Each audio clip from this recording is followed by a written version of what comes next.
Hi there, hello, my name's Lance, it's great to see you. Now today we're going to be going through how to draw hands, and we're going to be drawing quite a few of them. So what we'll be doing first is we're going through the basics of how a hand is constructed, what the components are, how big they are relative to each other, and then in the actual episode we're going to go through the homework sheet to show you how to best utilize it, and I'll be including 3 homework sheets of varying difficulties so you can find the one that best suits where you're at. And once you've done that, if you do want to keep going further, I've got the forever homework sheet.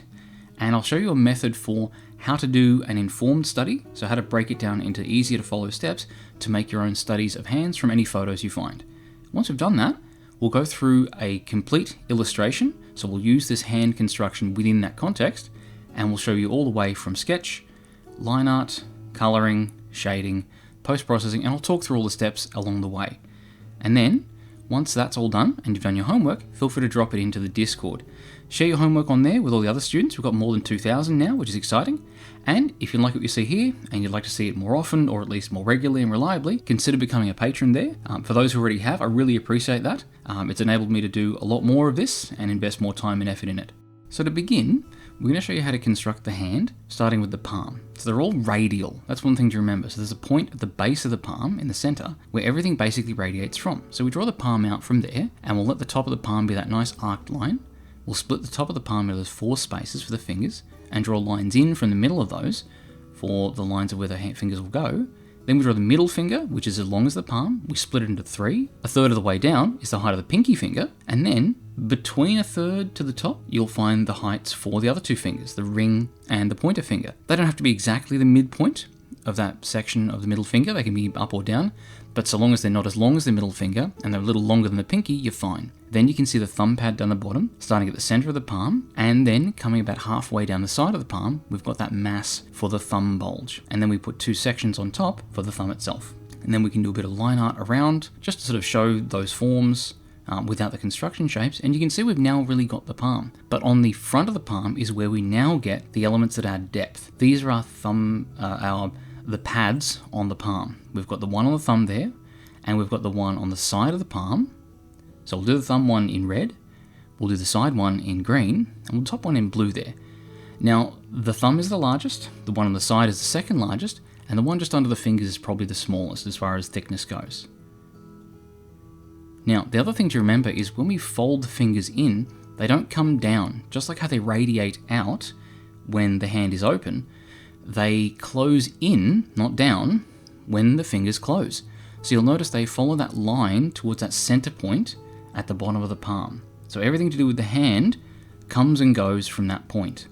And now when we fold the thumb in, that squashes that thumb pad down and makes it squish out. And it also will put some pressure on the pad on the side of the palm.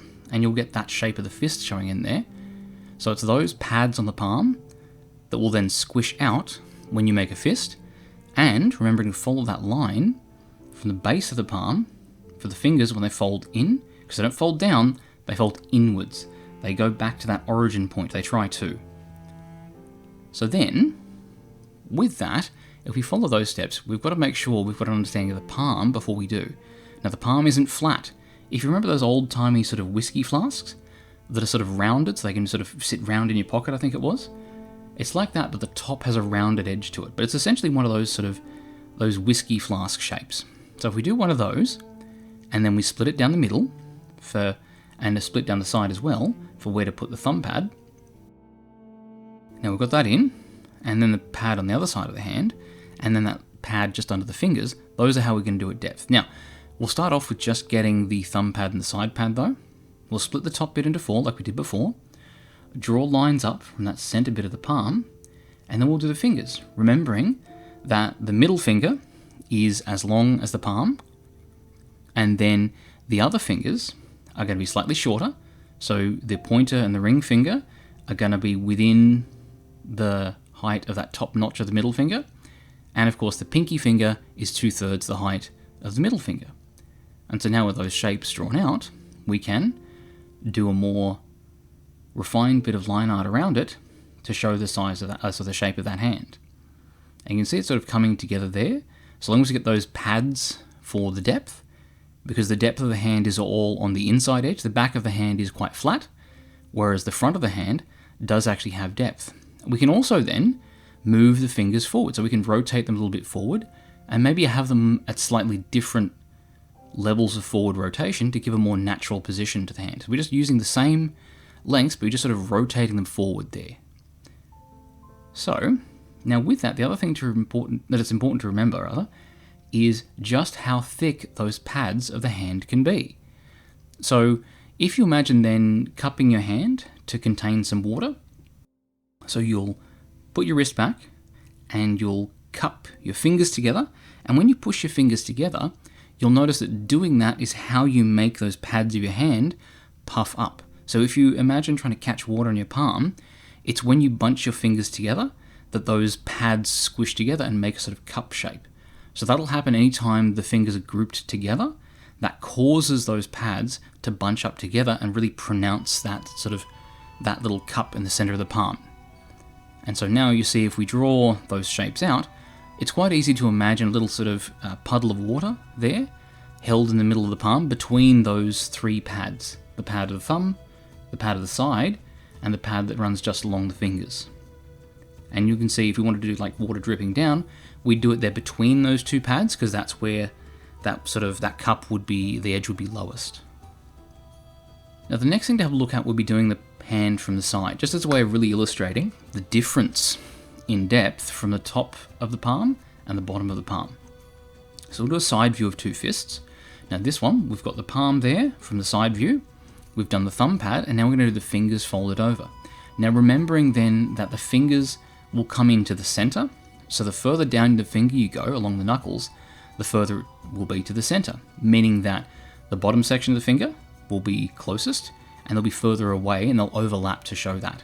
And so now when we draw that, we've got the thumb pad coming up over the edge there with the skin stretching, and then there's the finger with the sections closer to the palm being closer to the viewer, because since they all close inwards, the tips of the fingers are further away, which means they'll be overlapped by the other parts of the fingers. And this is true on the other side as well.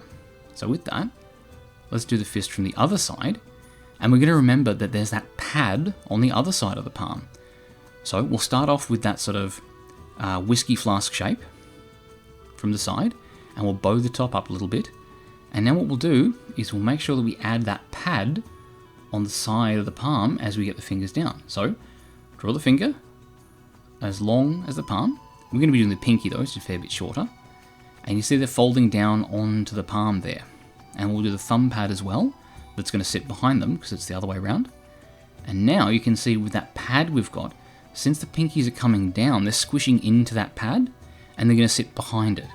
So when you see a fist, not from the thumb side but from the other side, you can see they've got a little diagram to show when the fingers will all narrow back into the center when you fold your fingers in, and then that pad, which we'll do in green, you can see it'll naturally kind of overlap from the side. So we've got the camera or viewer on this side, sorry, in red, you'll see that pad comes out in front of the pinky, and most of the end of the pinky finger will actually be covered by that pad.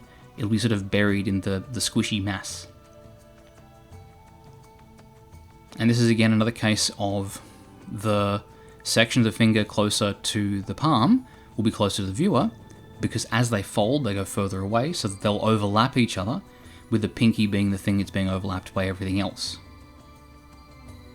Now, with that then, let's start on another palm. So again, we're going to draw just that radial shape, so essentially square, split the top into 4, and what we want to do here is show it from a more difficult angle. So we're going to show the palm, but all the fingers are going to be coming kind of towards us as a way of illustrating, again, similar like we had before with the water being held in the palm. As you push the fingers in, it's sort of like the cleavage of the hand, if you will. When the fingers gather in, those soft pads will push against each other and they'll make a lot of internal shapes. So if we have the fingers coming together and coming up, so we'll draw them like cylinders, and now when we put this bit of final line work over it, we don't really need to show much shape because we've got that underlying shape there from the cylinders.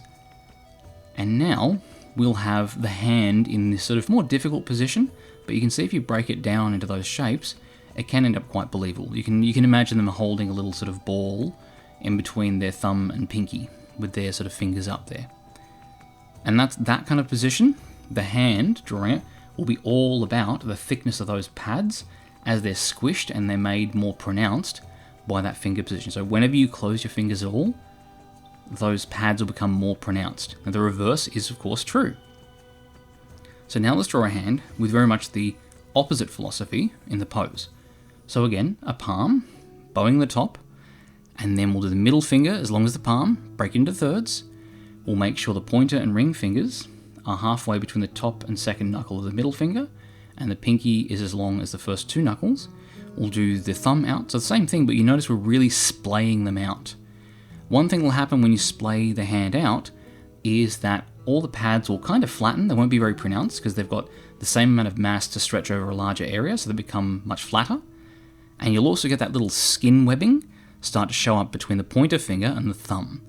That's in school, I remember they taught us that was to do with the ability to swim, but when you see the hand splayed out, you really see how it follows that radial pattern starting at the base of the palm there.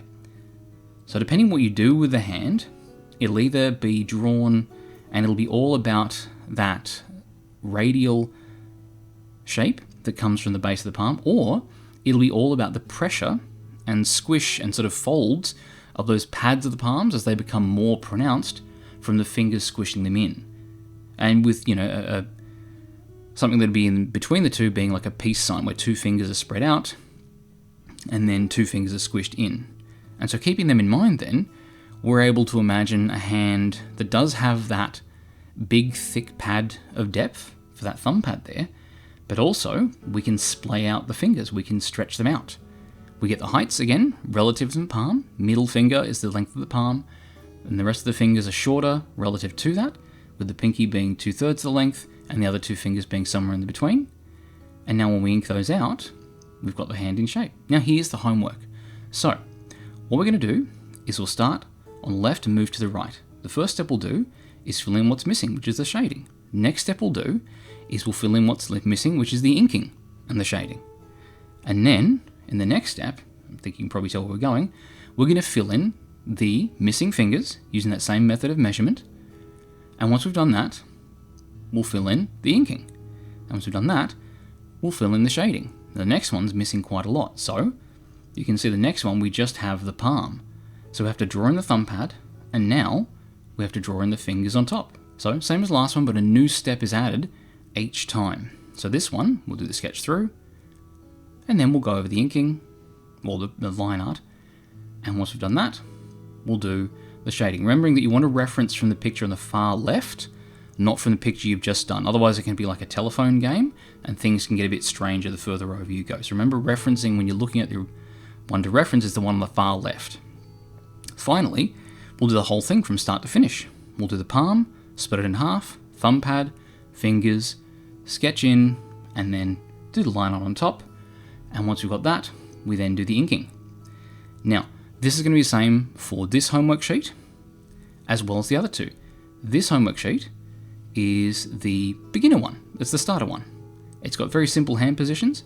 The next one has more complicated hand positions, but the process is the same. The next one has even more complicated hand positions. Now, once you've done those, here's a way of breaking down how to draw a hand reference. So, this is sort of step one.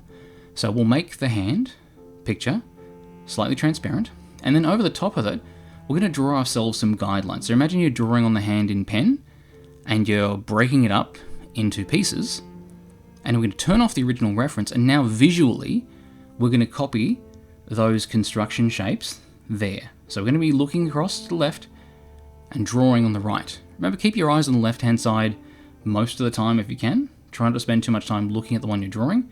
Try to spend your time looking at the one that you are making a copy of. Now, once that's done, you then go over in step 2. You just do the detail. You've got the shapes right now, so all you need to concentrate on is those lines, those more subtle shapes. So that's sort of level 1, if you will. That's a really good scaffolded way to do a reference. Now, once you've done that, it's important to go over and do a layer of tone on it. The tone is a really great way of exploring the form and the shape. Don't worry too much about the detail of it, like all the little creases. We're just interested in learning the forms and the shapes. So doing that shading is a great way to get an understanding of the forms. Now, you also can consider going black and white as well. That can make it easier to see. and yours won't look exactly like the reference like I've shown there. It'll be a bit different. Now this is level 2, if you will, where you can't draw over it. So if you're doing it pencil and paper, you're starting at level 2. Good job. So we're going to look at the reference, but what we're going to see is those construction shapes. We're going to ignore the lines that we see, and we're going to look for the structure underneath and draw that, using our understanding of how a hand is constructed, how the palm is constructed, how those pieces fit together. And then once we've done that, just like in the last one, we're going to go over and we'll do then the line art, because we've got the structure right. So now all we need to do is concentrate on the subtleties of line, where the creases are, where the folds are, those detail bits. Then we can do some tone. So look at the picture on the left, draw on the picture on the right, and just throw basic tone in there. Big brush, very quick, don't put too much effort in. And that's it. You've got a study done of a hand. Now you're going to want to do a lot of these. Hands are something where it is, like I said before, a numbers game. You've got to, got to pump those numbers up. You've got to do as many of them as you can to really learn the structure. The hand is a very complicated thing, so it's worth that bit of extra study. Now here's the brushes I'll be using for the speed paint. So the first one is a custom brush. It's a hard round brush with heavy pressure, blended with light pressure, then just a regular hard round brush, and the regular hard round brush with lots of smoothing for my line art, the regular G pen for filling in little gaps, and then I'll just put some tone in here, and this is the standard blender. So all the brushes are just standard brushes, with the exception of one brush, which I will link in the description, but again, that brush is just a combination of a hard round brush with pressure for opacity. It's present in every drawing program. It'll just be like airbrush, hard edge, a million names, the same brush, it's always there. So let's start then with the speed paint. I'm going to start with a figure probably being sort of manipulated from the point of view of the viewer. So we'll start with the face, and we'll draw those hands in first person, which is a tricky angle to draw hands, but again, since we know how to structure them, we start with that whiskey bottle sort of shape, then we add the pad for the thumb, and then we add the fingers, we're okay. And so now we'll draw some of the character's hands on top of the forearms of the viewer, and we can start detailing in the face. So we've got the basic shape of the head. We're going to then do the hair, like we did in the last video on how to draw hair. We'll break the hair into simple sections. So we've got the front hair, side hair, and back hair. And we're going to draw the face. We'll make the face look a bit sort of dangerous. So we'll give a lot of teeth there. And then we'll do some sort of more messy hair, so it's sort of cascading and folding down on the nose. I did have someone in the chat ask if this was Pomni. It's not. I watched that show. Good show. I'm not sure why everyone's so, how do I politely put this, passionate about that character. Fascinating character. But still, it's great to hear that people are enjoying it. I thought it was a great show. Rest in peace, Gummy. Now, getting on to detailing the horns. So they are kind of a jester's sort of hat shape. And so I'm just doing some little lines, some contours along there to give them a bit of shape. Horns can be a bit tricky. They can be a bit sort of bland unless you give them a bit of character. I quite like giving them lots of those little detail wrinkles like you get on the curl of goat's horns. So if you do want to pull up a reference of horns to draw, goat's horns are great because they have these contour lines all over them that really give you something to grip onto visually when you're trying to describe that form. There's sort of a triangular cross-section if you look at them. Now we're just getting in a bit more detail then on the hair, maybe doing like a collar, like with a steel collar, like a prisoner's one, and then doing the detailing of the hair. They're just refining those shapes and getting some harder edges in there. And then the hands squishing the face is another part of it I wanted to sort of keep coming back to. It's difficult to do like hands squashing a face without it making the face look kind of unappealing. You can make it look very appealing, but it's something I personally have a challenge with, like things that deform the position of the features, like when they're pushed around. I have trouble getting those features to look appealing, so that's one thing I keep sort of coming back to. And then popping the ears out, and given the tilt of the picture, because I've done a bit of a Dutch angle here, I wanted to make it look like it's the head tilting, not the frame. So I'm going to come back and add some earrings to the ears, and then just move those hands, the arms, sorry, the forearms of the viewer that are coming to the center of the frame, and then maybe do a bit more on the collar there, just to really get the shape right there, because I want it to look sort of thick. And then also redoing the contouring on the horns, just because it wasn't quite working, doing more of a spiral pattern there, just so it'll work more with that curl down and forward they have towards the bottom. and doing much sort of larger sections to help sort of describe that form. And then adding a bit more detail there and trying to flip canvas as much as I can to get the horns sort of shaped right. That's a good way of doing self-checking for positioning of things like horns and eyes and ears. Flip the canvas, it'll remove a lot of your visual bias, so the more you can do that, the better. And now just going a bit more detailing on things like the mouth. I watched a lot of that Dr. Stone show, and he's got a great way of showing the gums on the character in this kind of ugly but appealing way. And so I wanted to incorporate a bit of that, so I've got the teeth there and maybe a bit of gums showing through. And then get a bit of detail where the hair is sort of falling over the hands and interacting with it there.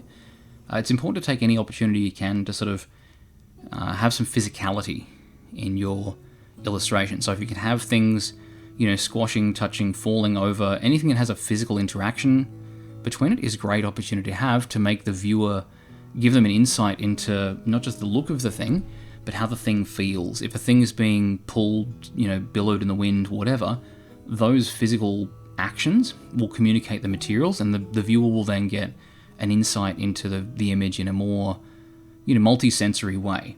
So here I'm just redrawing the fingers there because I didn't love how they were sitting. And then you can see the other side of the other hand there.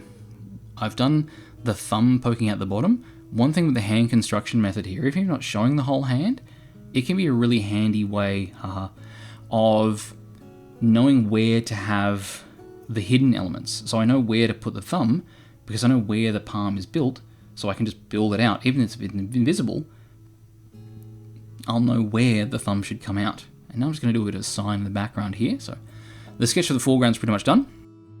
And it's time to sort of shape the background. So I'm going to have like an underground black market demon purchasing place that's like discount demons, like crazy bargains if anyone remembers them.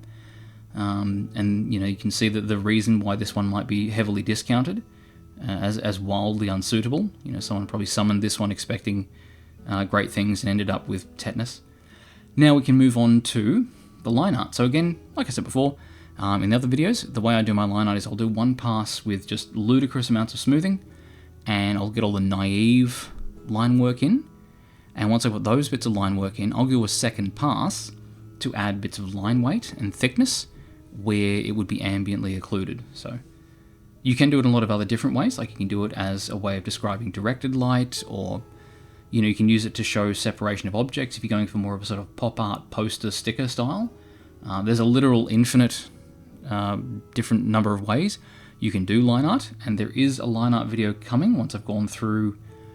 Let's see what's next. There's eyes, feet, clothing, perspective, and a few other things to knock on the head. And once that's done, we can get into some of the more esoteric stuff like that, and also like body types. And now just doing the basic shapes on the eyes, getting things like the shoulders and the ears, getting the curves right there, and some of the details for the eyes. I like to do the eyes towards the end, and then maybe some loose hairs coming out the side there.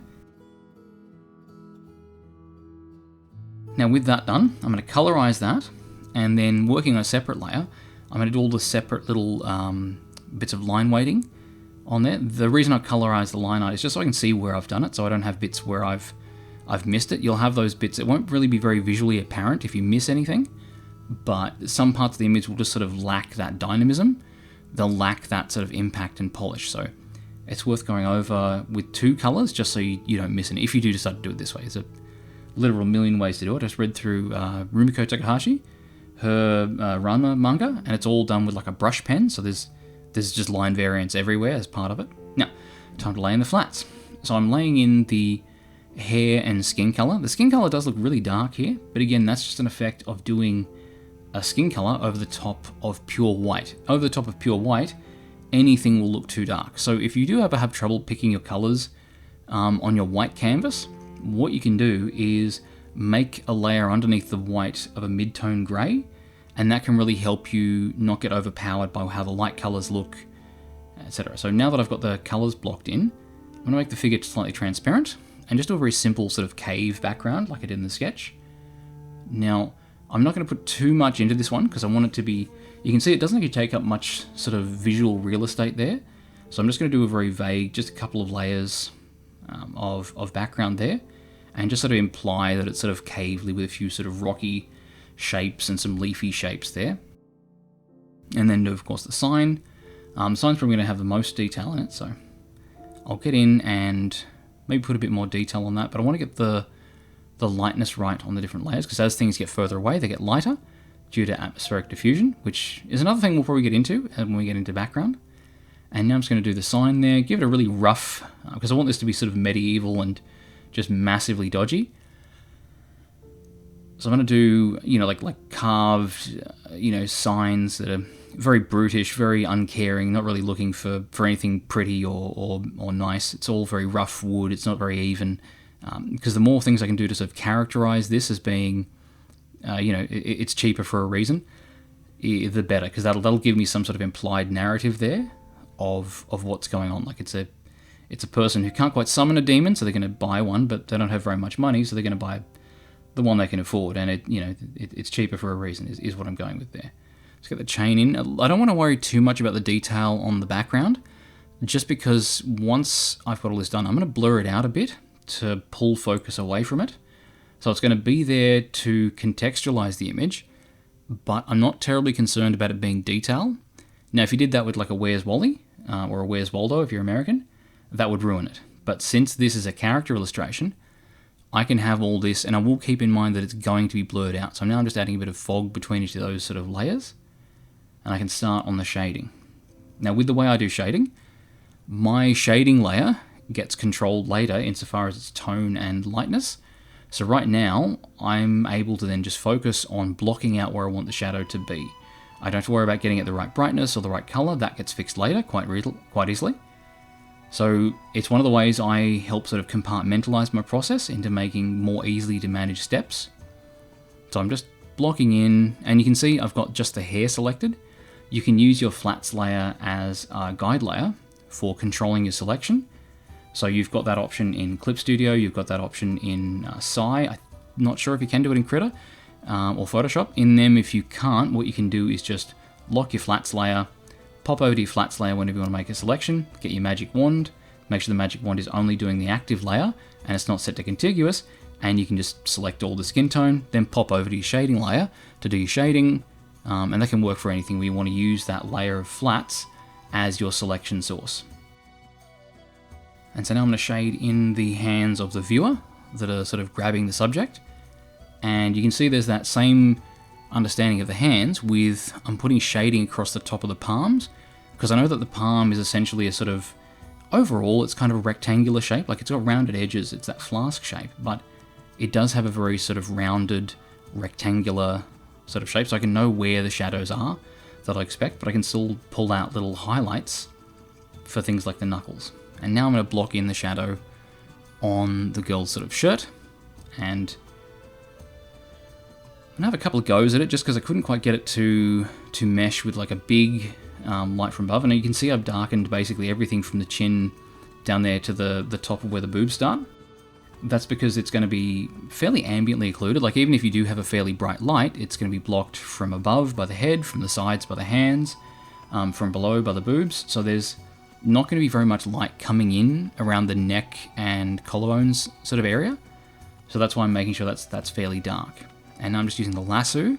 The lasso is great for doing like shading and highlights on metallic things, just because it has that lovely sort of hard edge to it. And now I'm just doing the text here for the price tag. So I'm going that it was 400, now 50, and doing again that same sort of writing from the welcome sign to sort of tie the two together, narratively speaking. And, lazy, slow, biter, but you can't read biter because the end's been, of course, bitten off. Har, har, har. And that's those bits of detail done. I'm going to come back in later and do like the 400 being crossed out, and just adding a couple little bits of shine there on the sort of the metal, like a ticket, there's probably a word for that. And then doing a bit of detailing in the eyes. I'm just going to get a little bit of shading up and down on that, just because I'm going to come back in later and give it a glow, but the way the glow works is it'll pick up the highlights and shading that's existing in the layer, so it's important to have some there, even if you do want to do effects on it later. And just doing the shading in the mouth there, and again using the lasso to do the shading on the metal of the earrings, because the lasso gives those lovely sort of smooth shapes and hard edges.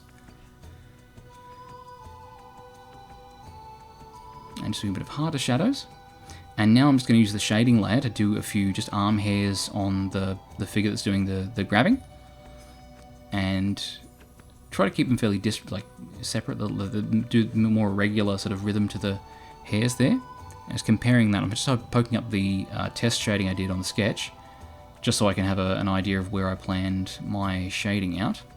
And now I'm doing an extra layer of shading over the top. So this one is for the very darkest areas.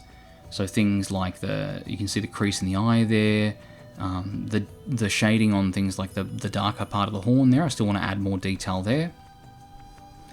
And with that, I can then move on to doing some lasso bits of shading on the top of the horns there, because again, that hard edge that the lasso tool does is really good for having sort of shiny surfaces, and also adding a bit of dual sort of tone to the horn, so they sort of taper to a different color, and then adding some skin tone variation as well.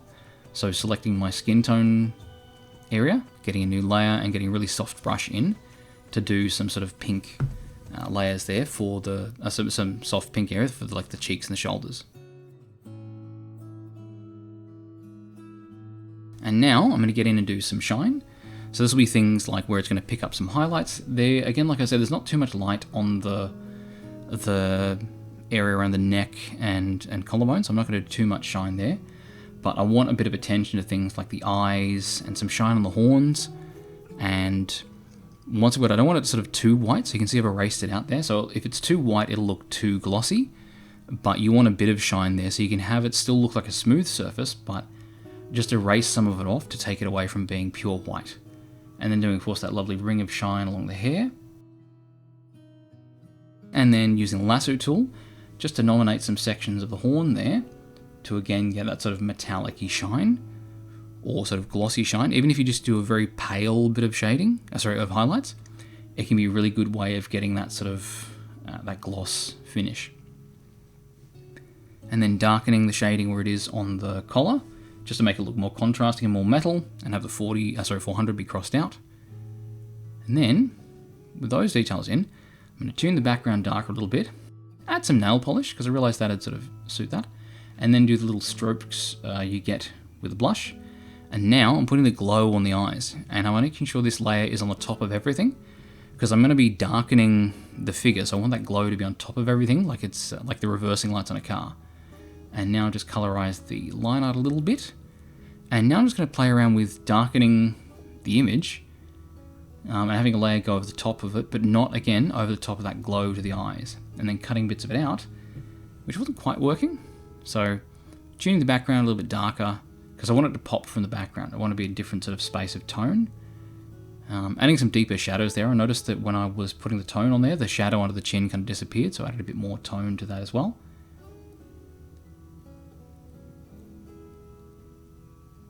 So with that, I've made another layer to change the overall color temperature, and that's made that sort of integrate a lot better. And now, just tuning the color, I'm making some little, like you can see, like the breath in the air and the cold air. So there are brushes for that. I've just made some squiggling around and then erased it a bit and cloned it. And then we're heavy in the post-processing here, so just doing the last couple of layers to give it a bit of the glow, color temperature, gradient overlay. I've got a whole video about post-processing, so have a look at that one if you're interested in what I'm doing here, because it doesn't take very long time-wise, but it gives a really good impact. And here we are, it's finished. So we've got our figure. It's very much hands-based, like it's all about the interaction between the viewer's hands and the subject. And you can see we've really utilized the information we've gone over today with how to draw hands. Now, on to the homework. So we've got 3 homework sheets. Remember, have a go at them, find the difficulty level that's right for you. And also remember you've got that sheet to use for capturing a reference. Once you've done those, pop over to the Discord, share it there, share any of your other art as well. We've got a great community. Again, 2,000 people, which is a great milestone. And if you like the video and you'd like to see more like it, or you'd like them to be more consistent, like me reaching my regular schedule of Fridays, then consider becoming a member, and I look forward to seeing you in the next video. Thank you very much for your time. You have a good day. Bye.